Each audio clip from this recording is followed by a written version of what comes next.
Сәлем баршаңызға. Сіздермен мен математика пәні мұғалімі Бекар Шұлайбек. Бүгін мен сіздерге өтетін тақырып модуль теңдеулері. Модуль теңдеулері, яғни бізде тік жақшамен жазылатын 0 немесе ол әрқашан 0 немесе оң сан болып шығады. Модуль теңдеуін шешу үшін бізге екі жағдай қарастырылады. Яғни өрнек егер 0-ге тең немесе одан үлкен болатын болса, модуль сол күйінде, ал өрнек 0-ден кіші жағдайда алдына минус қойылады. Осы екі жағдай арқылы біз модуль теңдеулерін шеше аламыз. Мен сіздерге осы модульді шешуде аралықтар тәсілін көрсететін боламын. Яғни модуль теңдеулерін шешудің ең тиімді тәсілдері болып саналады. Мысалдар арқылы көрсететін болсақ, яғни бізде модульдің ішінде x-10 тең 5 деген есеп берілсін. Біз осыны аралықтар арқылы шешетін боламыз. Ең бірінші бізде x-10-ды 0-ге теңестіретін боламыз. Яғни x тең бізде 10-ға тең. Енді сандар аралығын салатын болсақ, сандар түзуін, осы түзуде 10 деген санды аламыз тұтымыз. Яғни біз оны 10-нан 2 бөлікке бөлетін боламыз. Бірінші бізде 10-нан жоғары сандар және 10-нан төмен сандар болады. Бізде 10-нан жоғары сандарды x-тің орнына қоятын болсақ, бізде плюс таңбалы сандар шығады. 10-ның орнына мысалы 11-ді қоятын болсақ, бізде 1 болады, ол плюс таңба болады. Ал егер 10-ның орнына 10-нан төмен сандарды қоятын болсақ, x-тің орнына мысалы 9 қоямыз, ол минус 10, минус 1 деген таңба шығады. Яғни бізде бұл аралықта минус таңба болып шығады. Енді біз осы екі таңба арқылы теңдеуді ашатын боламыз. Яғни теңдеуді ашқан кезде алдына минус қоямыз, x минус 10 тең 5-ке. Яғни минус x плюс 10 тең 5-ке, минус x тең минус 5-ке. x тең 5-ке. Екіншісін ашатын болсақ, екіншісі плюс болған соң өз күйінде ашамыз. Яғни x минус 10 тең 5-ке. x тең 15-ке. Бізде енді шыққан санымызды аралық бізде минус шексіздіктен 10-ға дейін болғандықтан, бізде сол таңбамыз сол аралықта жатыр ма, жоқ па, соны тексереміз. Егер жататын болса, ол жауап енеді, ал жатпайтын болса, ол жауап енбейтін болып саналады. Бізде x тең 5-ке, ол минус 5 пен 10-ның арасында жатқандықтан, бұл бізде дұрыс жауап болып саналады. Ал x тең 15, ол бізде 10-нан плюс 8-ке дейінгі аралықта жатқандықтан, ол да бізде дұрыс жауап болып саналады. Келесі есепке көшетін болсақ, бұл бізде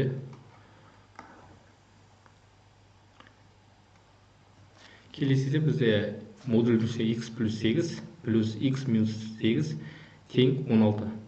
Яғни екі модуль келген жағдайда ол аралықты қалай есептейміз? Соны шешетін боламыз. Яғни бірінші бізде x плюс 8-ді 0-ге теңестіреміз. x тең минус 8-ге. Екінші модульдің жақшаның ішіндегілерін де теңестіреміз. x минус 8 тең 0, x тең 8. Осы сандар түзуінде осы екі бізде табылған аралықтарды салатын боламыз. Яғни минус 8, 8. Бізде осыдан бөлген кезде 3 аралық пайда болады.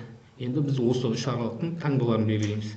Яғни 8-дің үлкен сандарды аламыз. Мысалы 10, онда x-тарының орнына қойып шығамыз. Бізде екеуінде де плюс таңба болғандықтан плюс болады. Онда 8-ден азайтсақ 2, яғни плюс таңба. Онда 8-ге қосқан кезде плюс таңба болады. Енді минус 8 мен 0-дің арасында қоятын болсақ, бізге ең оңай сан ол бізде 0 болып саналады. 0-ді қойған кезде плюс 8 и минус 8, яғни бізде плюс минус таңба болады. Енді минус 8-ден төмен сандарды алатын болсақ, бізде көрініп тұрғандай екеуі де минус болады. Біз осы таңбалар арқылы теңдеуімізді ашайық. Яғни минус x плюс 8 минус x минус 8 тең 16. Яғни минус x минус 8 минус x плюс 8 тең 16. Бізде 8 бен минус 8 жойылып кетеді. Минус 2x тең 16. x тең минус 8. Ендігі бізде плюс пен минус қылып ашамыз, яғни біріншісінің өз қалпында x плюс 8, екіншісін минус арқылы ашамыз, минус x плюс 8 тең 16. Яғни бізде x пен x жойылып кетті, и 8 болсын кезде 16 тең 16. Бізде тең дұрыс болғандықтан бұл рационалды сан болып саналады. Енді екеуінде плюс арқылы ашатын болсақ, x плюс 8 плюс x минус 8 тең 16. Бізде 2x плюс 16 тең 16. Енді бізде 2x тең 0-ге, x тең 0-ге.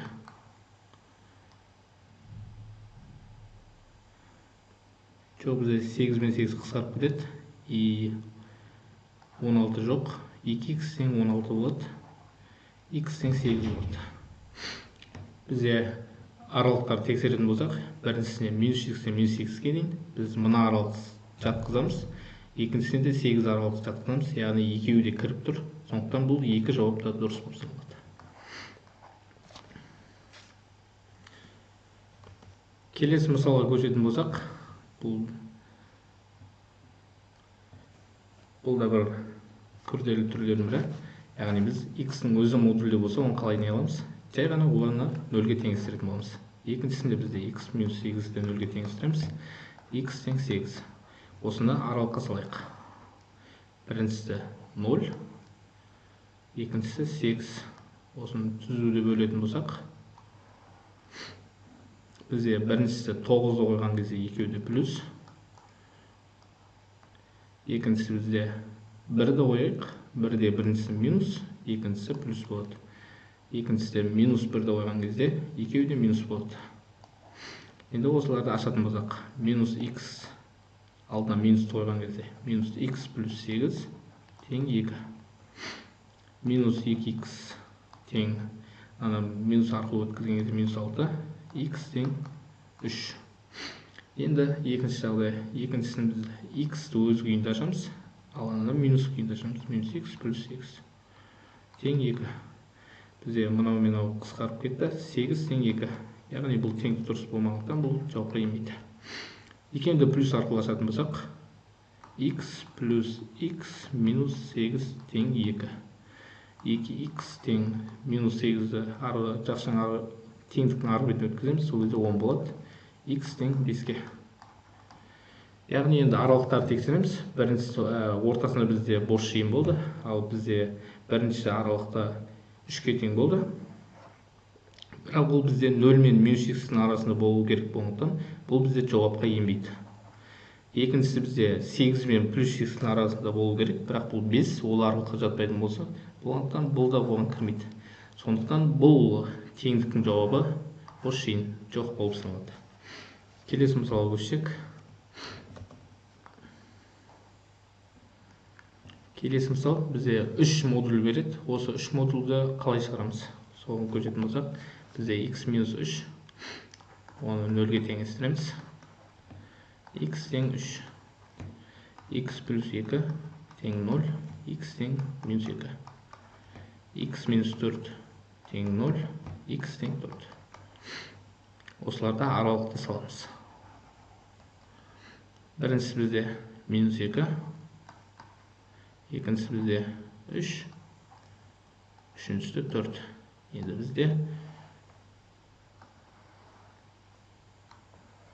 4 аралық пайда болды. Осылардың таңбасын белгілейік. Яғни 5-ті белгілейік. 5 қойған кезде бізде барлығы плюс болады. Яғни 3 жақшанда плюспен ашамыз. Екіншісі 3 пен 4-дің арасында бұл кезде біріншісі бізде минус болады, қалған екеуі плюс болады. Екіншісі минус 2 мен 3-дің арасында бізде минус, мынау минус плюс минус болады. Ал ең соңғысында барлығы минус болады. Осы бойынша енді әрқайсысын ашып шығайық. Минус x плюс 3 минус x минус 2 плюс x плюс 4 тең 3-ге. яғни бізде бұл жерде минус x тең 5-ке плюс 5-ке тең 3 минус x тең минус 2-ке x тең 2-ге. Екіншісі бізде біріншісін минуспен ашамыз, минус x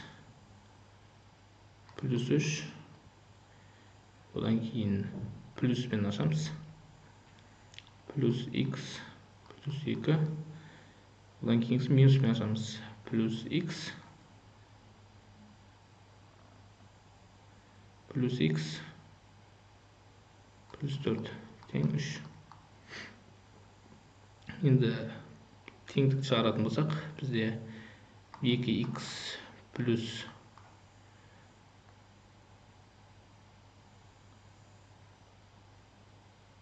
9 тең 3, 2x тең минус 6, x тең минус 3.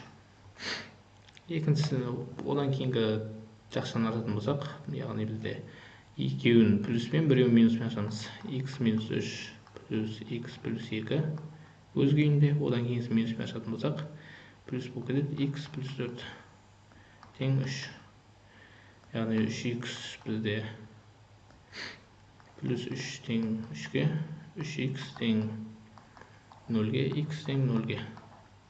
Ең соңғысын барлығын плюспен ашатын болсақ, x минус 3 плюс x плюс 2 минус x минус 4 тең 3.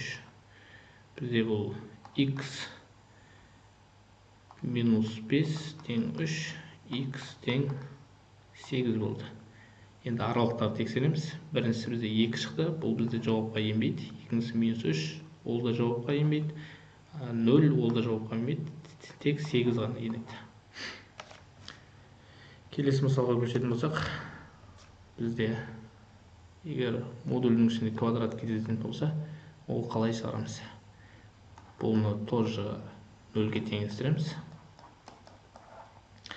И x-ті жақшан шартына шығарып жіберіп, x минус 3 тең 0, x тең 0, x тең 3 болады. Осы аралықтар салатын боламыз.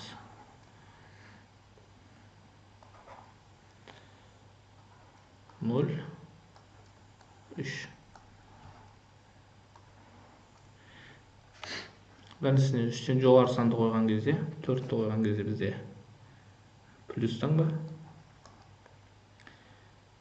1-ді қойған кезде минус таңба.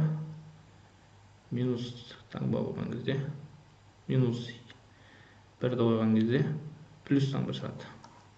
Біз осы күйінше ашамыз. Енді x квадрат минус 3x тең 4, өйткені плюс болғанса өз күйінше жазамыз. X квадрат минус 3x минус 4 тең 0, вет арқылы шығаратын болсақ, x1 тең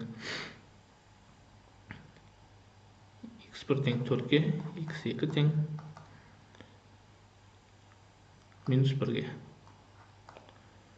Жоқ, минус 4 плюс 1-ге. Жоқ, 4 минус 1-ге. Екіншісі минус арқылы ашатын болсақ, минус x квадрат плюс 3x тең 4. Бізде бәрі минусқа көбейтсек, x квадрат минус 3x плюс 4 тең 0. Бізде бұның жауабы жоқ, ветке келмеді. Дискриминантада да жауабы болмайды, сондықтан бұл бос жиын. Екіншісі бізде плюс x квадрат минус 3x тең 4.